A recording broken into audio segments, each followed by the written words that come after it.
California. Good evening, New York.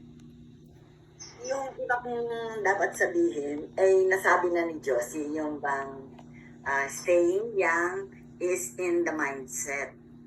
Sinabi na ni Josie kanina, age is just a number. Yung ano lang, refrain from saying, ay, matanda na ako, di ko na kaya yan.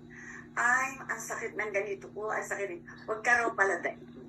Basta, anihin mo lang yung sarili mo na sa'yo magmula yung lakas. Sa ating sarili, magmumula yung lakas.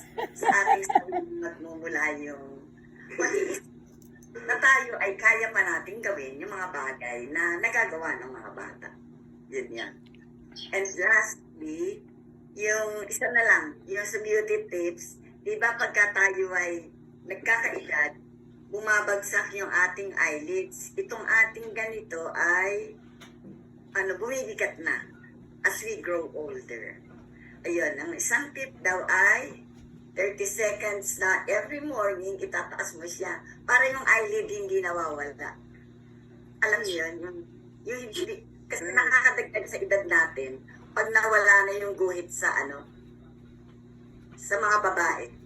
Pag nawala na yung guhit, bumagsak na yung ating yung eyelid, nakakadagdag yon sa ating pagtanda. So every morning daw, itataas natin siya, 30 seconds, every morning and up before sleeping.